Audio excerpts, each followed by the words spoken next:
मंदिरातर्फे A3/4 Ishan नगरी वारजे पुणे यांच्या वतीने दिनांक 13 व 14 एप्रिल 2021 रोजी रामनवमी उत्सव संपन्न होत आहे. या कार्यक्रमाच्या आयोजिका आदरणीय उषाताई जोगळेकर या काही अपरिहार्य कारणास्तव येथे उपस्थित राहू शकत नसल्यामुळे त्यांच्या वतीने मी सौ गीताली फुलकर आपल्या सर्वांना या श्रवणाचा जास्तीत जास्त संख्येने लाभ घ्यावा अशी विनंती करते आहे. या 2 दिवसाच्या कार्यक्रमाच्या वक्त्या आहेत आपल्या सर्वांना सुपरिचित अशा ब्रह्मवादिनी आदरणीय सौ जयश्रीताई सांगलीकर. त्यांच्या आजच्या निरूपणाचा अभंग आहे रघुपती राघव रामध्यायी हा अभंग आहे. हा अभंग श्रद्धेय मंदाताई गंधी यांनी रचलेला आहे. निरूपण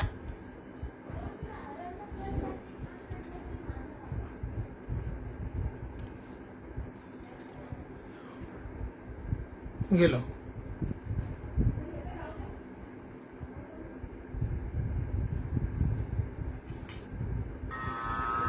अनंतकोटी ब्रह्मांड नायक राजाधिराज योगिराज सच्चिदानंद सद्गुरु श्री गजानन महाराज की जय. दक्षिणे लक्ष्मणो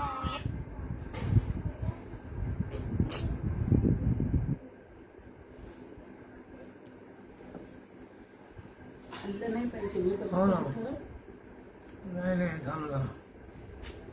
यस्य तुम्ही इकडून बसून ना, औषध दिसतं. जनकात्मजा पूरतो मारुतिर्यस्य तं वन्दे रघुनन्दनम्. नमस्कार. श्री गजानन महाराज मंदिरातर्फे A3/4 ईशान नगरी वारजे पुणे यांच्या वतीने दिनांक 13 व 14 एप्रिल 2021 रोजी रामनवमी उत्सव संपन्न होत आहे. या कार्यक्रमाच्या आयोजिका आदरणीय उषाताई जोगळेकर या काही अपरिहार्य कारणास्तव येथे उपस्थित राहू शकत नसल्यामुळे त्यांच्या वतीने मी सौ गीताली फुलकर आपल्या सर्वांना या श्रवणाचा जास्तीत जास्त संख्येने लाभ घ्यावा अशी विनंती करते आहे. या 2 दिवसाच्या कार्यक्रमाच्या वक्त्या आहेत आपल्या सर्वांना सुपरिचित अशा ब्रह्मवादिनी आदरणीय सौ जयश्रीताई सांगलीकर. त्यांच्या आजच्या निरूपणाचा अभंग आहे रघुपती राघव रामध्यायी हा अभंग आहे. हा अभंग श्रद्धेय मंदाताई गंधी यांनी रचलेला आहे. निरूपणाच्या सुरुवातीला आपण हाच अभंग ऐकणार आहोत. रघुपती राघव राम ध्यायी राम राम तू रामची गाई. रघुपती राघव राम ध्यायी राम राम तू रामची गाई. राम पर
रामची गाई राम राम तू रामची गाई राम राम तू रामची गाई.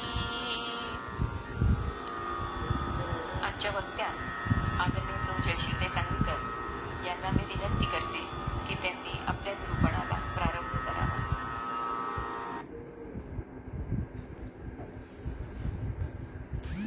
जय जय रघुवीर समर्थ. गणेश शारदा चैव सद्गुरु सज्जनस्तथा आराध्य दैवतं गुह्यं सर्वमे रघुनंदन. कृपा कटाक्षाची किरणे मोह समुद्राचे आटणे. घडे जय त्या श्रीकृष्णे वंदू तया ते श्रीराम. जयांचे करिता स्मरण होय सकल विद्यांचे अधिकरण. ते वंदूया श्रीचरण श्री गुरूंचे. जय जय रघुवीर समर्थ.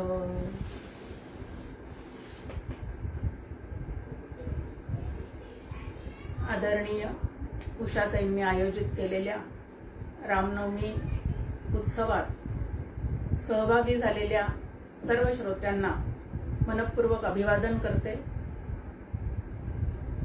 प्रवचन करण्यापूर्वी आनंदयोगी परमपूज्य डॉक्टर काका आणि श्रद्धेय मंदाताई या उभयतांना मनपूर्वक वंदन करते. रामनवमीचा उत्सव आहे तेव्हा रामाच्या पदांवर बोलावं असा एक मानस की दरवर्षी वेगळा वेगळा विषय असा कुठला घ्यायचा. तर संतांचे अभंग साधारणतः रामनवमीच्या दिवशी निरूपणाला आपण घेतो. तर यावेळेला चालते बोलते जवळून अनुभवलेले असे जे दोन संत आहेत, श्रद्धेय मंदाताई गंधे आणि परमपूज्य डॉक्टर काका, या दोघांचे अभंग सोडवण्यासाठी म्हणजे निरूपणासाठी घेण्याचा प्रयत्न करणार आहे. आज जो आपण अभंग निरूपणासाठी निवडलेला आहे तो श्रद्धेय मंदाताईंचा आहे. त्यांनीच दिलेली चाल आणि त्या चालीत आदरणीय सौ गीतालीताईंनी आपल्या समोर त्याचं सादरीकरण केलेलं आहे. ऐकता ऐकताच मंदाताईंचे सुंदर शब्द आणि गीतालीचा सुंदर आवाज ह्याच्यामध्ये ऐकता ऐकताच राममय होऊन जाण्याची जादू आपण सगळ्यांनी अनुभवलेली आहेच आहे. आता प्रत्यक्ष चिंतनाला सुरुवात करायची आहे. मंदाताईंविषयी काय बोलावं तर सदैव भगवत चिंतनामध्ये रमणाऱ्या, आपल्या अंतःकरणातील ज्ञानाचं भांडार आपल्या सर्वांसाठी खुलं करणाऱ्या, नंतर आमच्यासारखे जे साधक साधनेसाठी प्रयत्नरत आहे त्या सगळ्यांना साधनेसाठी प्रोत्साहित करणाऱ्या श्रद्धेय मंदाताईंचा एक अभंग या ठिकाणी आज आपल्याला अभ्यासायचा आहे. श्रद्धेय मंदाताईंचा सहवास बराच मला लाभलेला आहे. त्यांची प्रवचनेही भरपूर ऐकलेली आहेत. त्यामुळे त्यांचा अभंग सोडवायला आपण घेतला तर तो नक्की आपल्याला सोपा जाईल असं एक माझ्या मनामध्ये कल्पना होती. पण झालं कसं, 10वी 12वीचे विद्यार्थी वर्ष 2-2 वर्ष सतत अभ्यास करतात आणि परीक्षेच्या आधी त्यांना असं वाटतं की आपला अभ्यास आता पूर्ण झालेला आहे, सगळे पेपर आता आपल्याला सोपे जाणार आहेत. त्या आत्मविश्वासाने परीक्षेला जातात. प्रश्नपत्रिका हातात पडल्यानंतर ती प्रश्नपत्रिका वाचतात आणि वाचल्यावरही वाटतं की हे सगळं आपला अभ्यास झालेला आहे, तेव्हा सगळे प्रश्न आपल्याला छान सोडवता येतील. पण प्रत्यक्ष ज्या वेळेला उत्तर लिहायला बसतात त्यावेळेला लेखणी जी आहे ती मात्र थोडीफार अडखळते. अगदी तसंच काहीसं आज बोलताना माझं होतंय. म्हणून श्रद्धेय मंदाताईंना एक प्रार्थना करते की मंदाताई, तुमच्या अभंगासी तुम्ही बोध व्हावे, की त्यांचा अभंग त्याच शक्ती देऊन, बोलण्याची शक्ती देऊन या ठिकाणी निरूपण करण्याचं सामर्थ्य देतील. आता मंदाताईंची एक आज्ञा या ठिकाणी मी पाळते आहे. ती कुठली तर त्यांचं अजून एक गीत आहे पांडुरंगावरचं, आणि त्यामध्ये एक चरण असं आलेलं आहे की आकळतो बोध गहन गायल्या अभंग रे. संतांचे अभंग जर आपण गायले, मनापासून त्याच्या अर्थाकडे लक्ष दिलं, तर अनाकलनीय असणाऱ्या त्या परमात्म तत्वाचा बोध जो आहे तो आपल्याला संतांच्या कृपेमुळे सहज होऊन जाऊ शकतो. आणि हे लक्षात ठेवूनच आजचा अभंग या ठिकाणी बोलण्याचा थोडासा प्रयत्न करणार आहे. रघुपती राघव राम ध्यायी, राम राम तू रामची गाई, हे या अभंगाचं ध्रुवपद आहे. रघुपती, राघव आणि राम. राम हा शब्द या ठिकाणी तीनदा आलेला आहे, आणि रघुपती आणि राघव असं 5 वेळेला त्या रामाचं नाम या ठिकाणी आलेलं आहे. आता रघुपती म्हणजे रघुकुलाचं, रघुवंशाचं पालन करणारा असा राम. त्यानंतर राघव म्हणजे पराक्रमी अशा रघुराजाच्या वंशातील पराक्रमी राजा म्हणून राघव. आणि राम म्हणजे काय तर सर्वांच्या मनात राहणारा, मनात राहून सर्वांचं अंतःकरणाचं नियमन करणारा असा, म्हणून त्याला राम म्हटलेलं आहे. आता या रामाला ध्यानात ठेवावं अशी एक साधना पद्धती, त्याचं ध्यान करावं अशी एक साधना पद्धती सुरुवातीलाच मंदाताई आपल्याला सांगत आहेत. अनेक ऋषीमुनी या रामाचं चिंतन करत असतात. राम हे ऋषीमुनींचं, संतांचं, तुम्हा आम्हा प्रापंचिकांचं सुद्धा विश्रांती स्थान आहे. कपिवर म्हणजे हनुमंत सतत रामनामाचं संकीर्तन करत असताना नाचत सुद्धा असतो. श्री समर्थ रामदास स्वामी, श्री तुलसीदास स्वामी, नंतर गोंदवलेकर महाराज, प्रल्हाद महाराज इत्यादी सर्व संत या रामाचं अखंड चिंतन करतात, अखंड स्मरण करतात, त्याच्या अनुसंधानात राहतात, त्याची पदे गातात आणि त्याचं नाम घेतात. तर तुमच्या आमच्यासारख्या साधकांनी सुद्धा या सगळ्या संतांना अनुसरून अखंड श्रीरामाचं ध्यान आणि गुणगान करावं. कोणाचे तरी गुण गावेत असं आपल्याला सगळ्यांना वाटतच असतं. मग कोणाचे गुण गायचे? घेई घेई माझे वाचे, गोड नाम विठोबाचे, तुम्ही आई काहो कान, माझ्या विठोबाचे गुण गाणं, असं आपल्याला तुकाराम महाराज सुद्धा सांगतात. मग इथे राम हे आराध्य दैवत आहे, आणि त्या रामाचं गुणगान करण्यामध्ये आपल्या वाणीचं सार्थक आहे. म्हणून त्याचंच ध्यान करा, त्याचंच गुणगान गा, असं या ध्रुवपदाच्या माध्यमातून आपल्या समोर श्रद्धेय मंदाताईंनी सांगितलेलं आहे.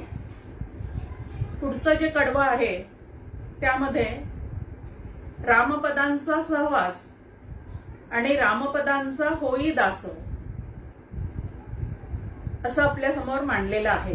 रामपद हा शब्द या ठिकाणी 2दा आलेला आहे. आता दाशरथी राम हा श्री विष्णूचा अवतार आहे, हे आपल्याला सगळ्यांना माहिती आहे. ईश्वराचा अवतार आहे. आता विष्णू म्हणजे काय? हा विष्णूचा अवतार आहे. मग विष्णू म्हणजे काय? तर विष्णू म्हणजे अत्यंत व्यापक असणारं तत्व. व्यापनोती इति विष्णू असं आपल्या समोर मांडणी आहे. मग विष्णू म्हणजे अत्यंत व्यापक असणारं असं तत्व, जे निर्गुण निराकार ब्रह्म आहे ते.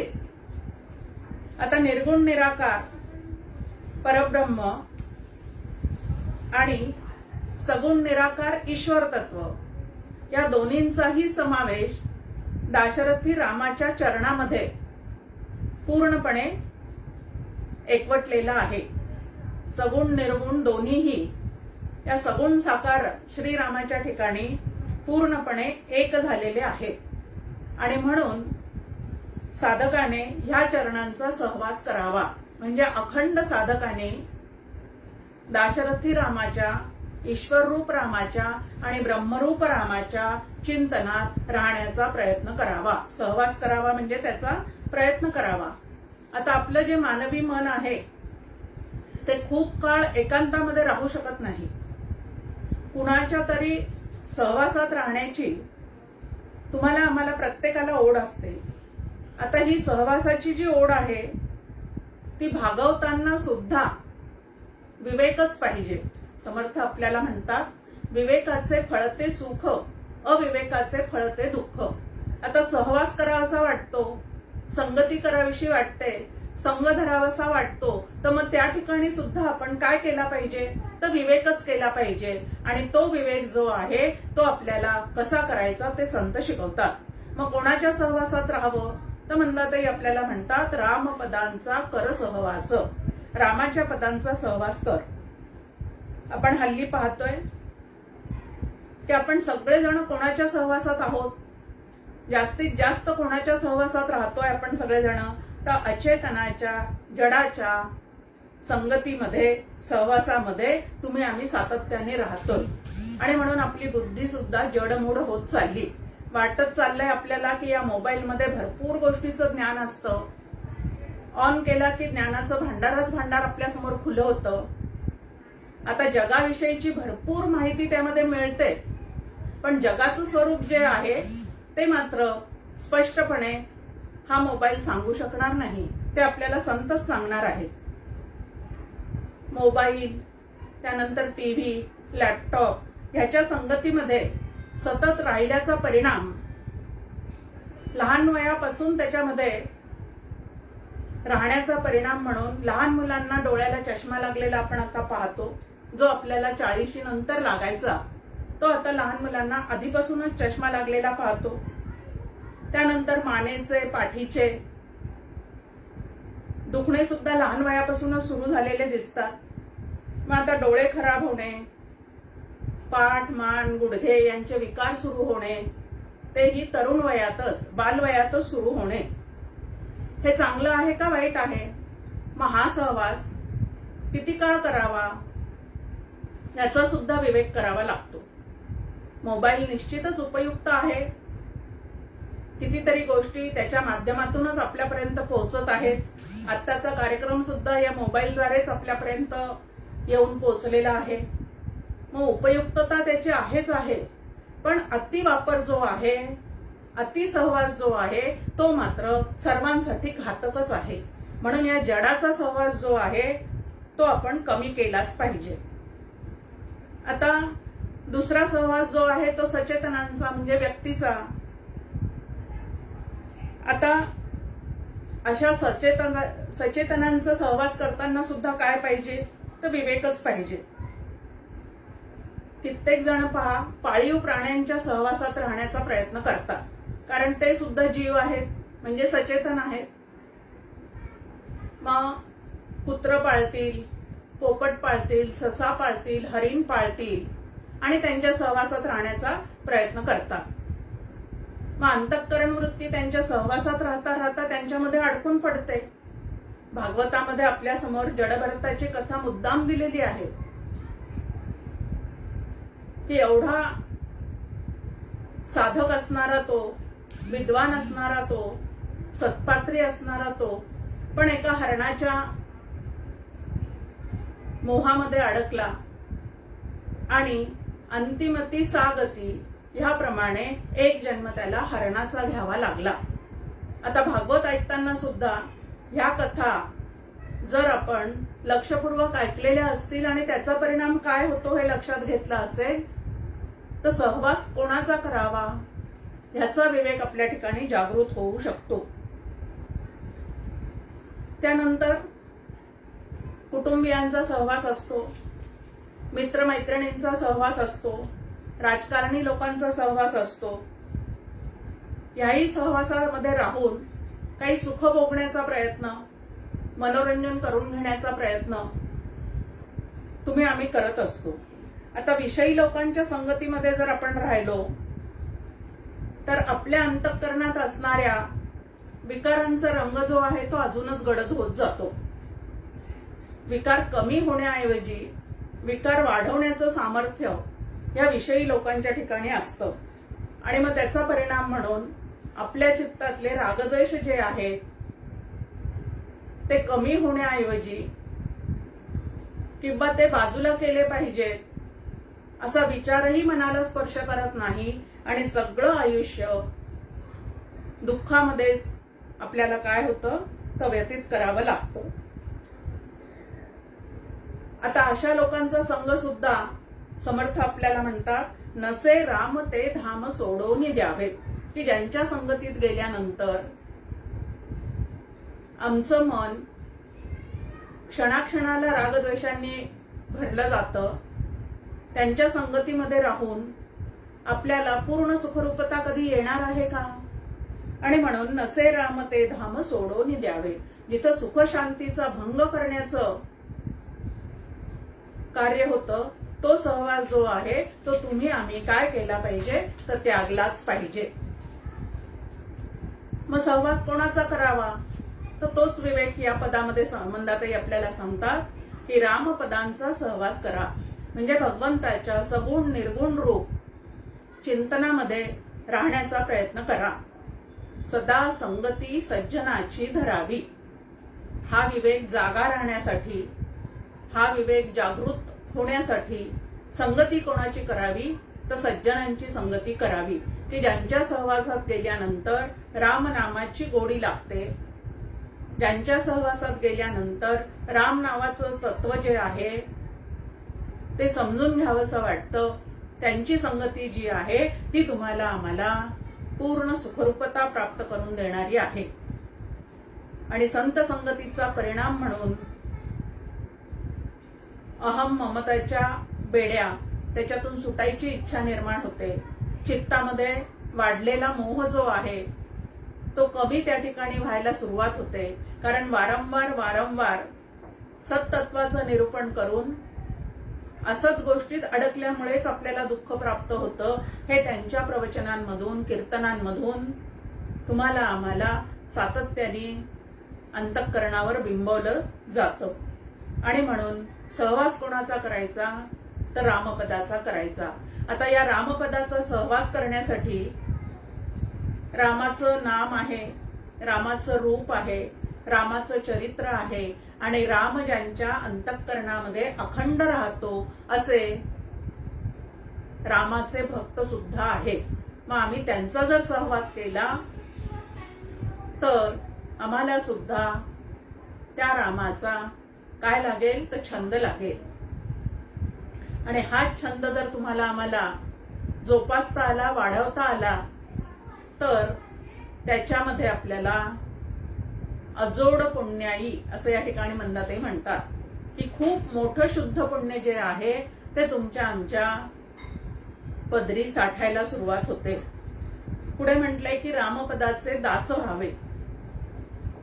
आता व्यवहारामध्ये एखाद्याचं दास्यत्व स्वीकारणं हे कमीपणाचं आहे, पण परमार्थामध्ये मात्र दास्यत्व स्वीकारणं हे मोक्ष मार्गाकडे जाण्याचं एक द्वार खुलं होणं आहे. म्हणून इकडं ते वैभवाचं आहे. आता रामपदाचे दास व्हायला या ठिकाणी सांगितलेलं आहे. सेवा हा दारवंठा असं आपल्या समोर त्या संदर्भामध्ये मांडणी आहे. ईश्वर, श्री गुरु, संत यांना शरण जाणे त्याला दास्यत्व पत्करणे असं म्हटलेलं आहे. आता हे दास्यत्व पत्करायचं, त्यांची सेवा करायची म्हणजे नेमकं काय करायचं आहे? फक्त शरीराच्या सेवेचा या ठिकाणी संबंध आहे का तर असं नाही. हे संपूर्ण विश्व जे आहे ते रामाचंच आहे. रामच सर्वत्र सर्व जीवांमध्ये भरलेला आहे. म्हणून ज्या ज्या वेळेला ज्याला ज्याला ज्याची गरज असेल ती गरज रामसेवा म्हणून पूर्तता करणे त्याची, याला सेवा असं म्हटलेलं आहे, दास्यत्व असं म्हटलेलं आहे. संतांच्या, श्रीगुरूंच्या आणि ईश्वरांनी दिलेल्या भगवद्गीतेतल्या, रामायणातल्या आज्ञा पालन करणे, त्याला सुद्धा दास्यत्व करणे असं म्हटलेलं आहे. आता दास्य भक्ती म्हटल्यानंतर आपल्या समोर येतो तो हनुमंत. रामाचं नाम ओठामध्ये आहे, रामाचं कार्य हातामध्ये आहे आणि सदैव रामचिंतनामध्ये रमलेला आणि रमलेला आहे. आणि अशीच भक्ती, दास्य भक्ती श्री समर्थांनी सुद्धा रामरायाची केलेली आहे. समर्थ रामदास स्वामी श्रीरामाला समर्थ म्हणायचे, कारण श्रीराम हे त्यांचे गुरु सुद्धा होते. आणि जे श्रीगुरु आहेत त्यांचं नाम अत्यंतिक आदर मनामध्ये असल्यामुळे घेतलं जाऊ शकत नाही आणि म्हणून ते रामाला समर्थ म्हणायचे. आणि अखंड रामाचं म्हणजे रामराज्य कसं या ठिकाणी येऊ शकेल याची चिंता करून या समाजामध्ये रामनामाचा प्रचार आणि प्रसार, नुसताच रामनामाचा नव्हे तर रामगुणांचा सुद्धा प्रचार करणे हे ते आपलं ध्येय आणि कार्य समजत होते. आणि मग असंच एका आजीबाईंनी त्यांना समर्थ ही पदवी दिली असं म्हणतात. म्हणजे अरे तो नेहमी समर्थ समर्थ म्हणणारा समर्थ कुठे, असं त्या आजीबाई म्हणल्या. तेव्हापासून समर्थांना समर्थ रामदास स्वामी असं म्हणायला सुरुवात झालेली आहे. मग दास्य भक्तीचं फळ की भगवंत त्या दास्य करणाऱ्याला आपल्यासारखं करून ठेवतो असं समजायला हरकत नाही. मग दास्य भक्ती कोणासारखी करावी, तर हनुमंतासारखी आणि समर्थ रामदास स्वामींसारखी करावी. या दास्य भक्तीतून हनुमंताला झालेला बोध जो आहे तो बोध रामायणामध्ये आपल्यासमोर एका श्लोकातून मांडून ठेवलेला आहे. की रामरायाला एकदा वसिष्ठांनी विचारलं की अरे या रामाचं तुझं नातं तरी काय आहे, तू सारखं त्याच्या चिंतनामध्ये असतो, सारखं त्याच्या संकीर्तनामध्ये असतो, त्याच्याशिवाय तुझ्या चित्ताला दुसरं काहीही सुचत नाही, तुझं त्याचं नातं तरी काय आहे. तेव्हा हनुमंत सांगतो की देहदृष्ट्या मी रामाचा दास आहे, जीवदृष्ट्या मी रामरायाचा अंश आहे आणि स्वरूपाच्या दृष्टिकोनातून मी आणि प्रभू रामचंद्र एक रूपच आहोत, म्हणजे ब्रह्मरूपच आहोत. एवढा बोध या दास्य भक्तीतून होऊ शकतो. समर्थही एका अभंगामध्ये आपल्याला म्हणतात, सकल दास्य करुणी पाहे, रामदास्य करुणी पाहे, सकल सृष्टी नांदत आहे. की तुम्ही रामाचं दास्यत्व स्वीकारा आणि मनापासून त्याचं काम करायला सुरुवात करा आणि मग लक्षात येतं की रामाचं स्वरूप काय आहे, ही संपूर्ण सृष्टी जी भासमान होत चाललेली आहे त्याचं मूळ काय आहे, ते ब्रह्म म्हणजे काय आहे, हे सगळं नंतर आकलनात येऊ शकतं. म्हणून रामपदाचा सहवास केला आणि रामपदाचं दास्यत्व जर आपण केलं तर अजोड अशी पुण्याई आपल्या ठिकाणी जोडली जाते, ज्याला शुद्ध पुण्य असं म्हणतात. आणि त्या शुद्ध पुण्यामुळे राम पहाया गेलो, रामची होऊन ठेलो, इथपर्यंत आपल्याला काय होता पोहोचता येतं. आणि म्हणून पहिल्याच कडव्यामध्ये दोन सुंदर पद्धतीचे विचार इथं मंदाताईंनी आपल्या समोर दिलेले आहेत. दुसऱ्या कडव्यामध्ये त्या म्हणतात, राम म्हणावे सुखे जगावे, राम म्हणावे सुखे मरावे, रामे काळ सुखाचा जाई, राम राम तू रामची गाई. जन्म आणि मृत्यू ह्यामधलं जो काही काळ आहे त्याला आपण आयुष्य असं म्हणतो. आणि या आयुष्यामध्ये आपण नेमकं काय केलं पाहिजे, तर आयुष्याचे साधने सच्चिदानंद पदवी घेणे असं तुकाराम महाराज म्हणतात. आणि त्याच पद्धतीने एकनाथ महाराजांची सुद्धा एक ओवी आपल्या समोर आहे मनुष्य देहीचे ज्ञाने सच्चिदानंद पदवी घेणे. आता दोन दोन संत ज्या वेळेला एखादी गोष्ट आपल्याला पटवून देण्याचा प्रयत्न करतात त्यावेळेला त्यामध्ये नक्कीच काहीतरी तथ्य असलं पाहिजे. समर्थ रामदास स्वामी सुद्धा आपल्याला म्हणतात, आयुष्य हेची रत्नपेटी, माझी भजन रत्ने गोमटी, अर्पून या ईश्वरी लुटी आनंदाची करावी. की आपल्याला मिळालेलं आयुष्य हे जणू काही रत्नपेटीसारखं आहे आणि त्या पेटीमध्ये कुठले रत्न आम्ही जमा करायचे आहेत, तर नवविधा भक्ती करून भगवंताविषयीचे सुंदर विचार चिंतन करून आपण त्यामध्ये नवविधा भक्तीची रत्ने काय करायची आहेत, साठवायची आहेत. पायोजी मैने राम रतन धन पायो, तेच एक संतांचं काय आहे तर मोठं असं धन आहे. आता रामाचं नाव सुखाने घ्यावं असं या ठिकाणी म्हणतात. राम म्हणावे सुखे जगावे. इतरांच्या अनुसंधानामध्ये सतत सुखाचा अनुभव येईलच असं होऊ शकत नाही. आता प्रत्येक जीवाला वास्तविक पाहता सुखच हवं आहे. प्रयत्न, सगळी धडपड, सगळे कर्म त्याचे सुखी होण्यासाठीच चाललेले असतात. पण थोडं आपल्याच जीवनाचं आपण परिशीलन केलं तर लक्षात येतं की सुखासाठी प्रयत्न करत असून सुद्धा सुख सुख म्हणत आहे, दुःख ठाकून आले. ह्याच पद्धतीचा पाठशिवणीचा खेळ सुखदुःखाचा तुमच्या आमच्या जीवनामध्ये सुरू आहे. मग आता सुख पाहिजे आहे तर सुखमीमांसा केली पाहिजे, जशी संतांनी करून ठेवलेली आहे. समर्थ रामदास स्वामी आपल्याला म्हणतात, सुख हवा आहे ना तुम्हाला, मग जयासी वाटे सुखची असावे, तेने रघुनाथ भजनी लागावे.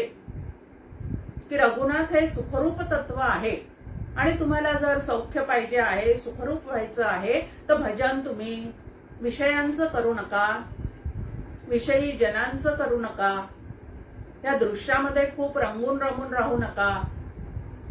तर ह्यामध्ये व्यापून असणारं जे रामतत्व आहे त्याचं चिंतन करता करता जीवन व्यतीत करण्याचा प्रयत्न करा. म्हणून राम म्हणावे सुखे जगावे. सुखा लागी जीवा करिसी तळमळ, तरी पंढरीसी जाय एक वेळ. पहा, संतांनी सुखमीमांसा केली की सुखरूप तत्व कोण आहे, पांडुरंग आहे. सुखरूप ऐसा दुजा कोण सांगा, माझ्या पांडुरंगा सारी खाओ. माझ्या पांडुरंगासारखा सुखरूप दुसरा कोणीच नाही. समर्थ म्हणतात, माझ्या रामासारखा सुखरूप दुसरा कोणीच नाही. आता वाच्यार्थाने राम ब्रह्म आहे, वाच्यार्थाने पांडुरंग हा सुद्धा ब्रह्मरूप आहे, हे या संतांना पूर्ण पटलेलं आहे. आणि सुखरूप तत्व असं जे ब्रह्म आहे ते इथपर्यंत पोहोचायचं असेल तर राम म्हणावे सुखे जगावे. सतत त्या रामाच्या अनुसंधानात राहण्याचा प्रयत्न करावा. सगळे संत ज्या वेळेला एक सारखाच आदेश आपल्याला देतात तेव्हा तरी ते आपण आपल्या मनावर काय केलं पाहिजे तर बिंबवून घेतलं पाहिजे. अनुकूल संवेदनेला आपण सुख असं म्हणतो. आता हे जे सुख आहे ते वस्तू, व्यक्ती, परिस्थिती, मनस्थिती ह्याच्यावर अवलंबून असणारं सुख भोगायचं तुम्हाला आम्हाला सवय लागलेली आहे. स्वतःचं शरीर, पण एक डॉक्टर काका नेहमी सांगतात की आपल्या स्वतःच्या शरीराच्या साह्यानेही सुख भोगण्याचं कितीही आपण प्रयत्न करत असलो तरी वाढत्या वयामध्ये या देहाकडून सुख फारसं मिळू शकत नाही. कारण अपक्षीयते हा त्याला काय आहे, विकार जडलेलाच आहे. मग स्वतःचा देह सुद्धा परिवर्तनशील आहे, जग सुद्धा परिवर्तनशील आहे, अवतीभोवतीचे नातेवाईक सुद्धा परिवर्तनशील आहे. संपत्ती कितीही जरी आम्ही साठवून ठेवलेली असली तरी सुद्धा तिचे भाव जे आहेत ते कमी जास्ती होणारे आहे. मग जिथं सतत परिवर्तन आहे तिथं अपरिवर्तनीय असणारं सुख मला पूर्ण प्राप्त होऊ शकेल का? आणि म्हणून सुखमीमांसा आधी करावी की अखंड सुख मला हवं आहे ना. मग ते नक्की कुठं आहे हे संतांच्या संगतीमध्ये बसावं आणि पूर्णपणे समजून घ्यावं. आणि तो विवेक एकदा जागृत झाल्यानंतर कितीही प्रलोभन जरी त्याच्या समोर आले साधकासमोर, तरी सुद्धा तो पिळदार असणारा साधक, नचिकेताचं उदाहरण आहे, बालवयातच तो यमाकडे गेलेला आहे. यमाने त्याला कित्येक प्रलोभने दाखवलेली आहेत की तुला इतके वर्षाचं आयुष्य देतो, तुला इतके मुलं बाळ नातवंड देतो, तुला सेवेसाठी इतक्या दासदासी देतो, संपत्ती देतो, राज्यपद देतो. पण हे सगळं त्यांनी नाकारलेलं आहे आणि धर्म अधर्माच्या पलीकडे असणारं असं जे तत्व आहे तेच फक्त तुम्ही मला सांगा. लहान वयातच विवेक जागृत होता की यमासारखा सद्गुरू समोर आलेला आहे, मग त्याच्याकडनं दुसरं काहीही नकोय, शाश्वत जे आहे तेच फक्त त्या ठिकाणी ऐकायचं आहे. त्यानंतर मैत्रेयीचे याज्ञवल्क मैत्रेयी संवाद, ह्याच्यामध्ये सुद्धा याज्ञवल्क तिला म्हणतात की तुला आणि कात्यायनीला संपत्तीचं समसमान विभागणी करून देतो. पण ज्या अर्थी आपले पती या सर्वाचा त्याग करून आत्मरूप होण्यासाठी बाहेर पडत आहेत, आत्मचिंतनात राहण्यासाठी बाहेर पडत आहेत, त्या अर्थी या संपत्तीमध्ये ते पूर्ण प्राप्त होणं शक्य नाही. हा विवेक त्या ठिकाणीच तिला जागृत झाला आणि हे यातलं मला काहीही नको, तर मला तेच तत्व सांगा की जे तत्व सतत अनुभवात राहावं म्हणून तुम्ही बाहेर पडत आहात, संन्यास घेत आहात, तेच तत्व काय आहे तेच तुम्ही मला समजून सांगा. या पद्धतीचा विवेक जो आहे तो संतांच्या संगतीमध्ये गेल्याशिवाय आपला जागा होऊ शकत नाही. आणि म्हणूनच काय आहे, रामपदांचा करसहवास. मग त्यांच्या सहवासात गेल्यानंतर रामानुसंधानामध्ये जीवन कसं व्यतीत करावं हे ते आपल्याला छान पद्धतीने सांगतात. आता दाशरथी राम जो आहे तो मानवी देहात आल्यानंतरही अखंड ब्रह्मरूप रामाशी काय होता, तर एकरूप होऊन राहिलेलाच होता. म्हणून अंतःकरणाने अत्यंत स्थिर जीवन जगत असताना कितीतरी प्रकारचे दुःख जे आहेत ते आपल्या आयुष्यात येऊ शकतात, हे रामचरित्रामधून त्यांनी आपल्याला दाखवून दिलेलं आहे. किती प्रकारचे, ज्याला आपण सामान्य माणसं दुःख असं म्हणतो, ते सगळे रामचरित्रामध्ये येऊन गेलेले आहेत. पण कशानेही त्याचं चित्त जे आहे ते विचलित झालेलं नाही. असा स्थिर अंतःकरणाचा तो प्रभू रामचंद्र, त्याचं जर अखंड चिंतन आमच्या ठिकाणी असेल तर आमचंही अंतःकरण स्थिर राहील आणि स्थिर अंतःकरणामध्ये सुखानुभव सतत सुरू असतो. आणि चंचल अंतःकरण वृत्तीमध्ये कधी सुख कधी दुःख असं त्या ठिकाणी सतत चाललेलं असतं. आणि म्हणून राम म्हणावे सुखे जगावे असं या ठिकाणी आपल्यासमोर म्हटलेलं आहे. त्यानंतर ज्याने अखंड जीवनभर सतत नामाभ्यास केलेला आहे त्याला अंतकाळी सुद्धा नाम स्मरणारच आहे. कारण आधीचे सगळे क्षण ज्यांनी रामाच्या चिंतनात घालवलेले आहे त्याचा शेवटचा क्षण सुद्धा त्याच चिंतनामध्ये जाण्याची व्यवस्था, म्हणजे त्याचं चित्त त्या ठिकाणी स्थिर करण्याची व्यवस्था रामचंद्र केल्याशिवाय राहणार नाही. कारण योगक्षेमम वहाम्यहम असं त्यांचं ब्रीदच आहे. म्हणून मृत्यू समयी सुद्धा काय होतं, तर त्याचं स्मरण होतं. आणि मृत्यू समयी सुद्धा त्याचं स्मरण झाल्यानंतर राम म्हणावे सुखे मरावे. नाही तर पाहतो जीव जाता जात नाही. आपण पाहतो कुठं आणि कशात तरी अडकून पडलेलं जे चित्त आहे ते शरीराची दशा होते, पण त्यातून जीवात्मा सुटू शकत नाही. म्हणजे त्या ठिकाणी प्राणोत्क्रमण लवकर घडून येत नाही. कारण कुठंतरी त्याची अंतःकरण वृत्ती जी आहे ती अडकलेलीच असते. आणि म्हणून सगळा काळ जर सुखाने व्यतीत करायचा असेल तर रामानुसंधानामध्ये जो राहतो त्या जीवाला जिकिरीने जीवन जगण्याची गरज पडत नाही. म्हणजे कुठल्याही क्षणामध्ये कुठल्याही परिस्थितीमध्ये मनस्थितीमध्ये त्याचा चित्ताचा जो आनंद आहे तो कायमचा तेवढा तसाच त्या ठिकाणी राहतो. आणि असं अखंड रामानुसंधानामध्ये राहणारे, विठ्ठलाच्या अनुसंधानात राहणारे तुकाराम महाराज किती शांतपणे आपल्याला सांगतात सगळ्यांना, आम्ही जातो आमच्या गावा, आमचा राम राम घ्यावा. अत्यंत शांतपणे देह आणि जग सोडण्याची तयारी त्या ठिकाणी झालेली आहे. कारण देह हा आगंतुकपणे आपल्या स्वरूपासमोर येऊन उभा ठाकलेला आहे. मूळचे जे आपण आहोत ते अजर आणि अमर आहोत. हा निश्चय अखंड भगवंताच्या ध्यानामुळे, भगवंताने कृपा केल्यामुळे अहम ब्रह्मास्मी हा बोध त्या ठिकाणी होऊन जातो आणि ध्यानामध्ये राहतो. त्याचा संपूर्ण काळ जो आहे तो सार्थकी लागतो. रामे काळ सुखाचा जाई. हे अखंड रामनाम घेत राहिलो तर त्याचा परिणाम काय आहे, तर संपूर्ण आपलं जीवन जे आहे, संपूर्ण जीवनाचा काळ जो आहे तो सार्थकी लागतो. हे सार्थक जीवनाचं सार्थक कशामध्ये आहे, तर राम भेटीमध्ये आहे. राम होऊन राहण्यामध्ये जीवनाचं सार्थक आहे. आणि ते त्या जीवाला काय होऊन जातं, तर पूर्णपणे लाभून जातं.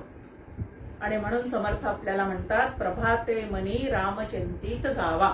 हे रामाचं अखंड अनुसंधान, जीवनभर अनुसंधान आमच्या ठिकाणी टिकावं असं वाटत असेल तर प्रत्येक दिवशी जाग आल्या आल्या म्हणजेच प्रभाते कोणाचं चिंतन करावं, तर रामरायाचं चिंतन करावं. आणि पहाटे केलेलं त्याचं चिंतन दिवसभर मग सहजपणे स्मरणामध्ये राहू शकतो. 2 वेळा ज्या आहेत त्या साधकांनी नक्की साधायच्या आहेत. एक आहे पहाटे रामाचं चिंतन करायचं आणि अगदी झोपताना म्हणजे झोप लागेपर्यंत त्यांनी सतत रामाचं चिंतन करायचं. आता रात्री ज्या चिंतनामध्ये तो झोपतो तसं अंतिमती सागती, तसं झोपेच्या वेळेला जशी मती असेल तशी सकाळी उठल्याला आपल्याला काय मिळते, रात्री जर चिंतन त्याचं केलेलं असेल तर उठल्या उठल्या पहिलं स्मरण त्या रामरायाचं होऊ शकतं. आणि पहिलं स्मरण जर रामरायाचं झालेलं असेल तर संपूर्ण दिवसभर सुद्धा त्या रामरायाचं चिंतन जे आहे ते तुमच्या आमच्या ठिकाणी अनायासे सुरू राहतं. म्हणून पहाटे आणि रात्री झोपताना रामचिंतनामध्ये आपला काळ व्यतीत करावा. राम म्हणता सौख्य तनाला, राम म्हणता शांती मनाला, जीवा आनंदी न नवाई, राम रामची राम ध्याई. आता रामनामामध्ये जो स्थिर झालेला साधक तो आधी व्याधींचा कधी बाऊ करत नाही. आता आधी म्हणजे शरीराला झालेले रोग, व्याधी म्हणजे शरीराला झालेले रोग आणि आधी म्हणजे मनाला होणारा ताप, असं आधी व्याधी. या दोन्ही गोष्टीतून तो काय होतो, तो सुटलेला असतो. म्हणजे त्या गोष्टी त्याला होत नाहीत असं आहे का, तशा घटना त्याच्या जीवनात घडत नाहीत असं आहे का.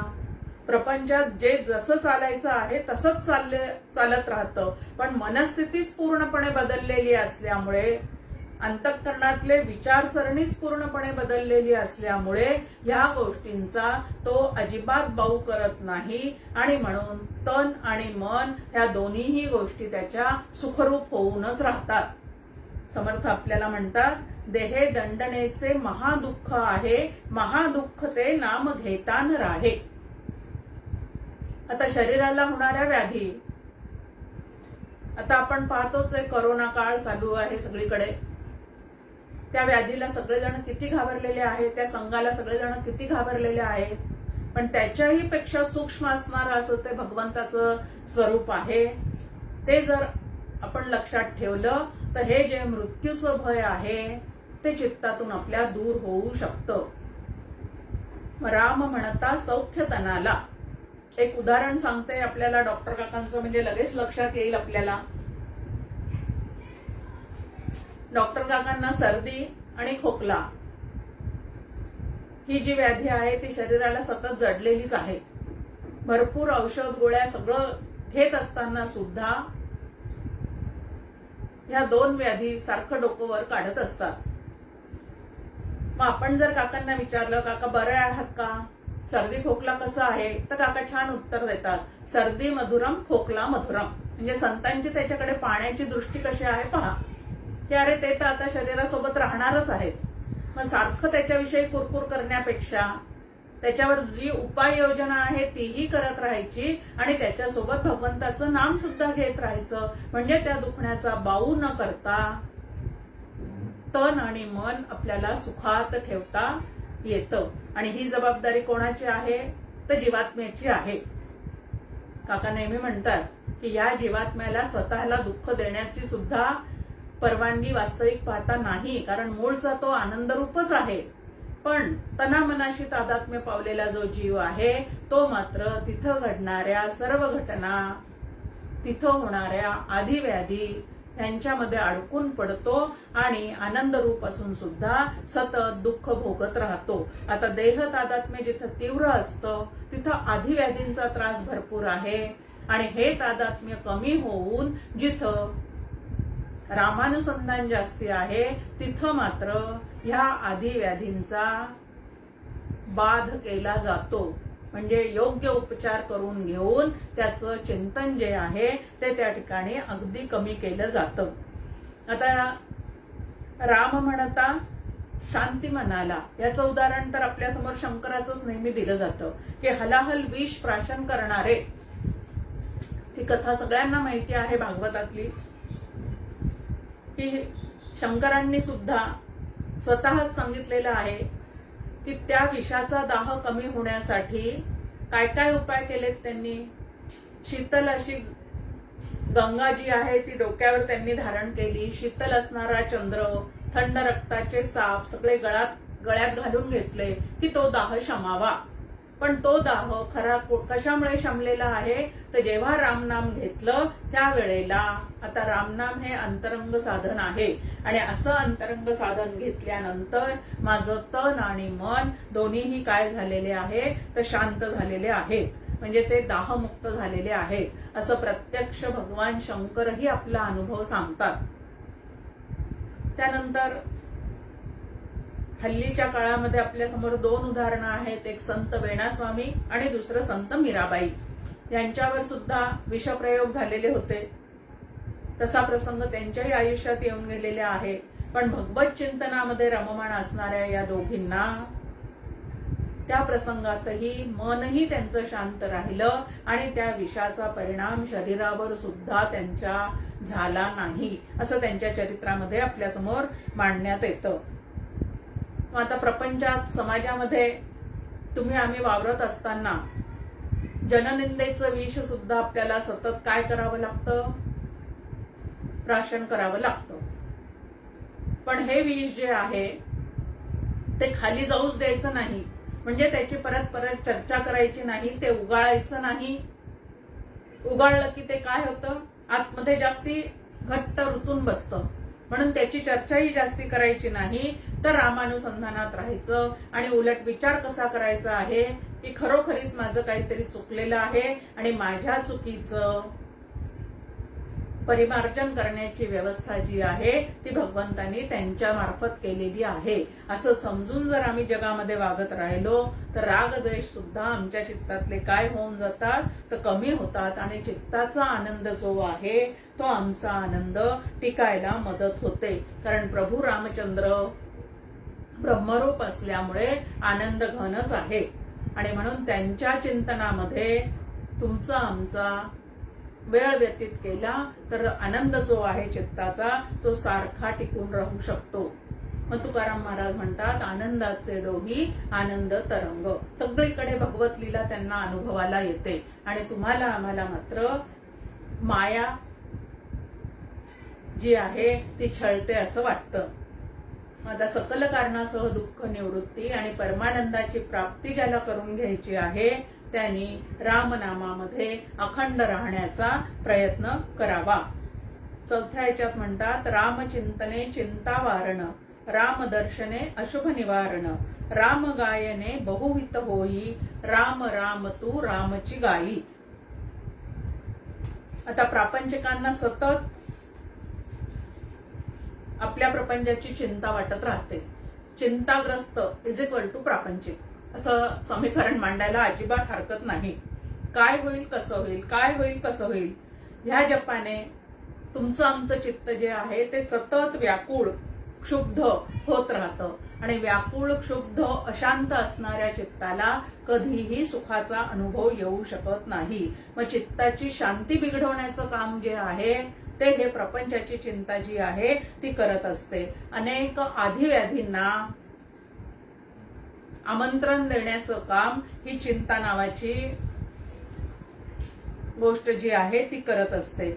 मग आता याच्यावर उपाय काय आहे? उपाय संतांच्या संगतीत जावं आणि प्रपंचाचं वास्तव स्वरूप समजून घ्यावं. मग समर्थ आम्हाला म्हणतात, संसार मुळीच नासका, विवेके करावा नेटका, नेटका करिता फिका होत जातो. पण डॉक्टर काका आपल्याला नेहमी म्हणतात की रस्त्यावर पाट्या लावलेल्या आहेत जागोजागी, थांबा, पहा आणि जा. पण आम्ही क्षणभर थांबतही नाही, पाहतही नाही आणि तसंच जायला निघतो. आणि मग जे व्हायचं ते म्हणजे धडका बसतात, ऍक्सिडेंट होतात. पण तेच जर आधी पाट्या पाहिल्या तर.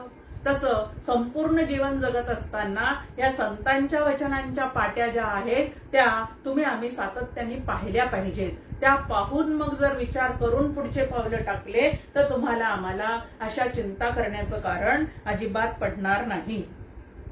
आता प्रपंचाविषयीच्या काळजीला चिंता असं म्हणतात. आणि समर्थ तरी आपल्याला म्हणतात, मनी मानव व्यर्थ चिंता वाहते, अकस्मात होणार होऊन जाते. किती गोष्टी आपल्या हातात आहेत याचा सुद्धा विचार करायला पाहिजे. जग जगापरी चाले, ते ईश्वर सूत्रे बांधिले, ते हाती घेतले ऐसे न होवावे. मग आपल्या हातात काय आहे?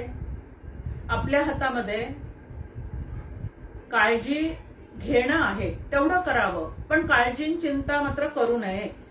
आता प्रपंचाचे वास्तव, कर्माचा सिद्धांत, त्यानंतर आपण निमित्त मात्र आहोत, ह्या गोष्टी जर संत संगतीमध्ये सातत्याने तुम्ही आम्ही समजावून घेतलेल्या असतील तर ह्या चिंतेतून तुमची आमची सुटका होऊ शकते. नाही तर असं माझ्याच नशिबात का, असं का घडावं, मी तर असं काही केलेलं नाही, ह्या पद्धतीने अनेक अनावश्यक विचार जे आहे ते तुमच्या आमच्या मनामध्ये सतत घुमत राहतात आणि आपलं अंतःकरण जे आहे ते क्षुब्ध करून टाकतात. म्हणून रामचरित्राचं चिंतन करावं, त्याचे गुण अंगीकारता आले तर ते अंगीकारण्याचा प्रयत्न करावा आणि चिंतामुक्त होऊन प्रपंच करण्याचा प्रयत्न करावा. त्याला जीवनमुक्तीचं सहजता, सहज समाधी जशी जीवनमुक्तांची असते तशी तुम्हाला आम्हाला साधता आली पाहिजे. दुसरं म्हटलंय की शुभ आणि अशुभ याचं निवारण होतं रामचिंतनामध्ये. आता शुभ आणि अशुभ या कल्पनांनी सुद्धा तुमच्या आमच्या चित्ताची प्रसन्नता बिघडवण्याचं भरपूर कार्य केलेलं असतं. हे शुभ आहे, ते अशुभ आहे. एक नेहमीचं उदाहरण, मांजर आडवी गेली. डॉक्टर काका खूप गमतीने त्याच्यावर सांगतात की अरे माणूस आडवा गेला म्हणून तिला उंदीर मिळणार नाही, असं का नाही समजायचं. ती आडवी गेली म्हणजे आपलं काम होणार नाही. तसं आपण तिला आडवे गेलो म्हणून तिलाही उंदीर मिळणार नाही. आता या छोट्या छोट्या गोष्टींनी मन सारखं आपलं जे खराब होत असतं ते जर आपल्याला चित्तातून काढून टाकायचं असेल तर काय आहे, रामाचे दर्शन ज्याला झालेले आहे त्याच्या या शुभ अशुभ कल्पना निवृत्त होऊन जातात. आता रामाचं दर्शन म्हणजे दोन प्रकारचं दर्शन आहे. एक सगुण साकाराचं दर्शन, पण ते भावबळे आकळे एरवी नाकळे. आणि दुसरं जे आहे ते रामतत्वाला जाणणे, संत संगतीमध्ये राहून त्यांचे विचार अंगीकारून असं त्या रामाला जाणता येतं. तो राम जो आहे तो ब्रह्मरूप आहे. ब्रह्मरूप राम जो आहे तो सर्वत्र सदा समत्वानी व्यापलेला आहे. नेह नानास्ती किंचन, सर्वत्र तोच व्यापून राहिलेला आहे, त्याच्याशिवाय दुसरं काहीच नाही. आणि राम जे आहे, ब्रह्म नावाचं जे तत्व आहे ते अत्यंत शुभ आहे. मग त्याच्याशिवाय जर कुठेच काही नाही तर अशुभ नावाची गोष्ट तरी आहे का हो? नाही. हे लक्षात घेता येतं. आणि जर रामतत्व जाणलं तर मग एका आरतीमध्ये म्हटलेलं आहे की शुभाशुभ भावना रामरूपी निमाली. शुभ आणि अशुभ असं काहीच नसून सर्वत्र सदा समत्वानी तो रामच काय झालेला आहे तर व्यापून राहिलेला आहे. आता संतांचा अनुभव म्हणजे समर्थांचा अनुभव आहे की नाही. नभी वावरे जो अणुरेणू काही रीता ठावया राघवे विण नाही. वाच्यार्थानी राघव, लक्षार्थानी ब्रह्म, की त्याच्याशिवाय कुठेच काही नाही. मग शुभ आणि अशुभ ह्याच्याही पलीकडे जाऊन अत्यंत पवित्र आणि मंगल असणारं जे तत्व आहे ते पाहायला शिकावं. आणि समर्थांनी स्वतःच्या आयुष्यामध्ये तसं करून दाखवलेलं आहे. आता आपल्या मनामध्ये स्मशानभूमी म्हणजे तिला आपण अशुद्ध समजतो की नाही. तिथं सहसा फिरायला वगैरे कोणी जात नाही, तिला आपण अशुद्ध समजतो. पण अशी भूमी ज्या वेळेला राम मंदिरासाठी त्यांना देण्यात आली तेव्हा चाफळला ती भूमी सगळी स्वच्छ करून घेऊन त्यांनी त्या ठिकाणी राम मंदिराची उभारणी केलेली आहे. मग आता शुभ आणि अशुभ अशा दोन्ही कल्पनांचा त्याग केल्यावरच हे कार्य त्यांच्याकडनं म्हणजे अशुभ कल्पनांचा त्याग केल्यावर त्यांच्याकडून हे कार्य या पद्धतीने घडलेलं आहे. मग ब्रह्मरूप राम जाणण्यामध्ये जीवाचं खरं हित आहे आणि हे हित साधण्यासाठी राम का गुणगान करिये हे साधन जे आहे ते तुम्हाला आम्हाला करावं लागतं. आता 5वं जे कडवं आहे त्यामध्ये म्हणतायत मंदाताई, राम साधने राम जाणणे साधकासही रामची होणे एकची राम राम रघुराई राम राम रामची गाई. राम साधने राम जाणणे, रामाची पूजा, उपासना, नामस्मरण, चरित्र वाचन, भजन, गायन, रामनवमी सारखे उत्सव हे सगळं आपण कशासाठी करतो आहोत, त्याचं नेमकं फळ काय आहे आणि मला नेमकं काय प्राप्त करून घ्यायचं आहे याची स्वच्छ कल्पना जी आहे ती साधकाच्या ठिकाणी असली पाहिजे. त्याचं ध्येय, उद्दिष्ट हे निश्चित असलं पाहिजे की ह्या सगळ्या साधना मी कशासाठी करत आहे. मग राम साधने राम जाणणे, या रामनामाचं साधन म्हणजे नामस्मरणाचं साधन, रामनवमी उत्सव करण्याचं साधन, त्या प्रित्यर्थ कर्म करण्याचं साधन कशासाठी मी करत आहे तर राम तत्व जाणण्यासाठी आणि रामरूप होऊन राहण्यासाठी. हे साधकाचं काय पाहिजे तर उद्दिष्ट जे आहे ते त्याच्यात पूर्णपणे लक्षात असलं पाहिजे. जनी जाणता भक्त होऊन राहे, समर्थ म्हणतात की जाणता भक्त होऊन राही म्हणजे काय, ज्या दैवताची तू उपासना, आराधना, नामस्मरण करतो आहे ते तत्व नेमकं काय आहे आणि त्याचं आणि आपलं नातं काय आहे हे स्पष्टपणे साधकाच्या आतमध्ये त्याने लक्षात घ्यायला हवं. त्याला जाणता भक्त असं म्हटलेलं आहे. आता दाशरथी रामाचं नाम घ्यायचं आहे. ईश्वररूप जो राम आहे त्याला शरण राहायचं आहे आणि ब्रह्मरूप राम जो आहे ते होऊन राहायचं आहे. म्हणजे ते आपण आहोतच, फक्त त्याचं विस्मरण झाल्यामुळे दाशरथी रामाचं नाम घेण्याची वेळ तुमच्या आमच्यावर येऊन पडलेली आहे. तत्वतः ते आणि आपण काय आहोत तर एकच आहोत. म्हणजे साधकांनी अहम ब्रह्मास्मी या बोधापर्यंत अहम रामास्मी, आता इथं रामाचा विषय चाललेला आहे म्हणून आपण म्हणायचं की अहम रामास्मी म्हणजे मीच राम आहे या अनुभवापर्यंत राम साधकांनी, नामस्मरण करणाऱ्यांनी पूर्णपर्यंत पोचायचं आहे.